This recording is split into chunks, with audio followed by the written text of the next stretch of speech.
Hey guys, and welcome to Group Week. My name is John, and I'm so glad for the discussion that you're going to have today. So, as a church, our main goal is that we want to do whatever we can to help each other love Jesus, love each other, and love the world. And that doesn't just happen. It happens through us engaging in regular habits.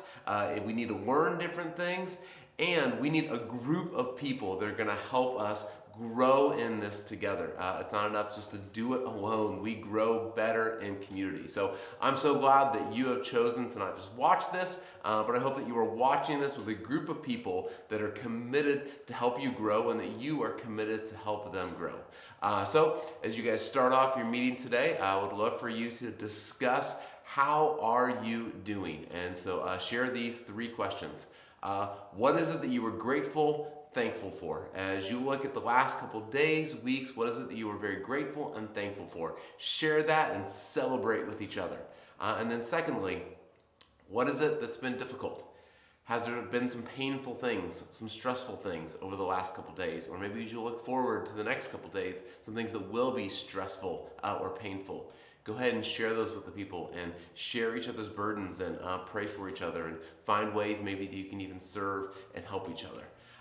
And finally, last time we were together in one of these groups, we talked about the idea of worry and how one of the things that God has called all of us to do is to prioritize Him, prioritize His way of living, prioritize His way of treating relationships. And we all love that idea, but we all have worry about it because if we do the things that God tells us to do, then we might not be able to do some of the other things. And the way that God tells us to spend our money, the way God tells us to spend our time, the way God tells us to spend our energy is so different. And so it's going to cost us, and we worry about that. And so as you've been thinking and wrestling with that, if you had an I will statement from before, go ahead and share that and talk about how you've been doing. So go ahead and discuss, and then we'll chat in a little bit.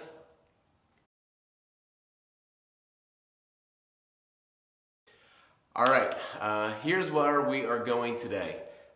Today we're going to talk about the idea of having difficult conversations.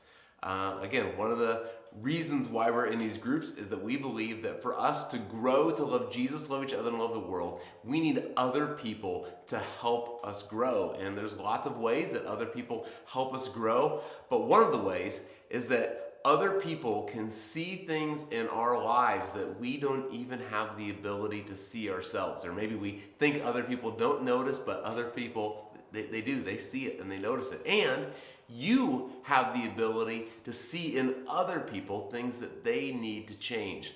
One of the stupid analogies I think of, two of them, is I don't know if you ever watched the American Idol show. I don't know if that's still going on or not, but they would always start off the season with folks that were auditioning, and every single season they would have folks that were they were terrible, and they were in front of the judges, and they would just get made fun of, and YouTube videos would share, and you always wondered, how come they didn't have any friends in their lives that said, I need to have a conversation with you. I know you think you're good, but man, you have other gifts, but this isn't your gift. Or the other one is, if you ever watch a scary movie, I'm not sure if you're someone who talks to the television when you're watching a scary movie, but you find yourself regularly, telling the folks on the screen, don't go in there, don't go into the woods, don't go up in the attic, why are you doing that? You should be more careful, because as we're watching, it seems so obvious what they should avoid, but I guess they just don't see it.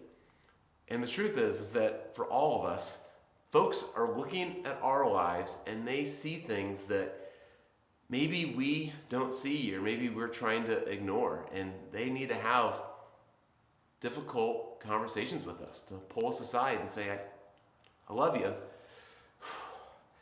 I've seen the way you've been talking to your kids. It's pretty harsh.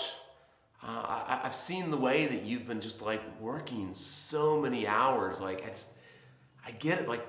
How's that going with your family? I've seen you the last couple times we've been out, and it just seems like you've been drinking more than normal. I've seen you, you just seem like you're not sleeping well. I see you just seem so touchy, so angry all of a sudden. Folks see things in our lives that we need addressed. And for that matter, we see things in other people's lives, and there's this thought of like, I think I need to have a conversation. I shared last year at some point, one of the pivotal conversations of my life, back when I was a senior in high school. My youth minister at the time sat me down in a parking lot, in a Wendy's parking lot, and a girl that I was dating that I thought was great, but apparently my friends, my family, and this youth minister all thought this relationship is just toxic. And so he had to sit down and have a conversation with me that I didn't really want to have, to be honest, but it was a conversation that I needed, that this is not a good thing. And now looking back, I'm just so thankful that he had that conversation with me. And I bet you have conversations like that in your life too. But how do you have those kind of conversations? Because those kind of conversations aren't easy and they need to happen in a certain context. And so Jesus today is going to give us some great instructions about what we need to do internally before we ever think about having a conversation like that. Before we go to someone in our group and talk to them about the thing in their life, before we go and talk to someone in our family, here's some things that Jesus thinks we need to know and some things that we need to do work on way before we ever have the conversation. And so you'll talk about that when you look at the scripture today. As you read through though, I think there'll be at least 3 different groups that are watching today, or 3 things that I want to make sure that we pay attention to. 1, there's some of us, and we kind of pride ourselves, like we love having the tough conversation. Like we see ourselves as truth tellers, like, we just see it the way it is, and sometimes people don't like it, but we're just going to say it. That's just kind of who we are. And if you're that personality, I get it. But I think today might be extremely important for you to take a few breaths and be pretty humble. Because I think Jesus has some big things to say about how we go about telling other people truth. Because what Jesus is going to say is how we present the truth to people is how it's going to come back to us. And before we ever tell the truth to someone else, there's some big time internal work that we might need to do first. And for some of us, the lesson we need to come out with today when we do our I will statements is when I have something I feel like I should say, I'm going to learn how to hold my tongue and do some work before I do it. And maybe some of you are in that group. There's another group of you, and you see all kinds of folks that you feel like you should have a conversation with.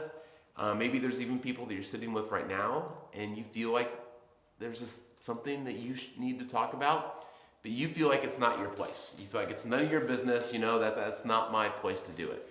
And so I want you to really pay attention in the conversation today, and you guys can talk about it, because there's a great kind of process that Jesus lays out here of here's what we need to do first, and then we need to go speak to the person. And so you already have a lot of this process right, because you understand that it might not be your place. You understand that you have your own things going on. I mean, who are you with everything going on in your life to tell someone else how they should live your life? Those are good thoughts for you. But what you might need to learn today is that there's a point as you've processed what's going on in your own life where you do need to summon the courage to still go and have that conversation. Then lastly, one of the things that can come up in subjects like this is, are we really supposed to be going and telling people how to live their life? I mean, are we supposed to be putting our noses in other people's business?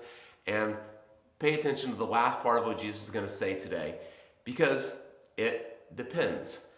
Jesus is going to say this kind of odd thing at the end of the teaching where he talks about pigs and dogs, which sounds kind of mean really when he's talking about other people. But what Jesus is saying is he's talking as a Jewish man to a Jewish context, and he's making a reference to people that are not Jewish people. And that would have been a big deal for them back then, because the Jews had a covenant with God and they had all these laws that they needed to follow.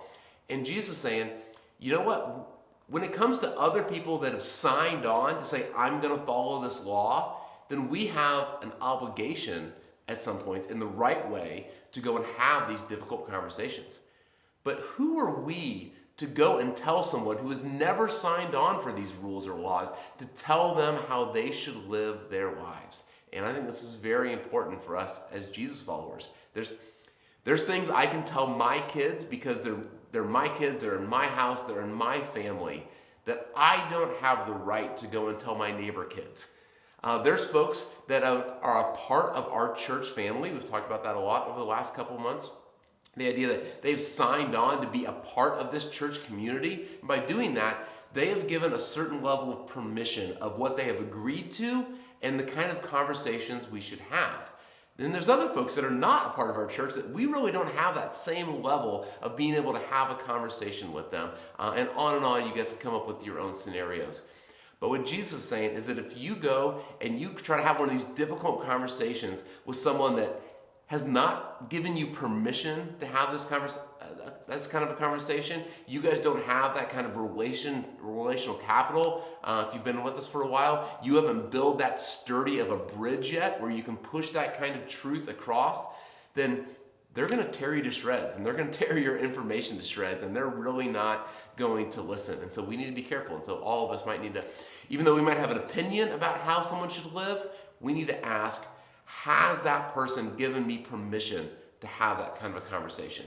Have they signed on to even follow the same kind of rules, the same kind of way of living of Jesus, of loving each other and loving the world that I have? And if they haven't signed on for that, then who am I to tell someone else how to live? And Jesus is going to have something to say about that. So that's a lot. Hopefully that gets you guys going in the right direction. Here's what you do, same as every week. In your group, have somebody read the text, Matthew 7, 1 through 6, and then have someone else try to paraphrase it, put it in today's language. Here's how you would say it to a friend if you were trying to explain it. And then discuss these questions. What does this tell us about God? What does this tell us about what God values, what God thinks is important? And then what does this tell us about people and what we think is important, what we prioritize? And then make sure you take time to share this important statement of, based off of what we learned today, over the next couple days, over the next few weeks, I will fill in the blank. I will hold my tongue in times when I want to just feel like I want to speak the truth. Maybe that's some of us. I will do the internal work, but then I really need to summon the courage to have a conversation with someone. Maybe that's some of us. And maybe for some of us, it's I will know my boundaries, and I will know the folks that I should be sharing this kind of information with and not sharing information with. Free tidbit on that in general, you broadcasting, here's what you all should do on your social media channel, is probably not at all what we should do, and is not helpful in this whole conversation. Random side note. And anyways, enjoy your guys' conversation. Excited to hear about it, and I will see you all soon. Thanks. Bye.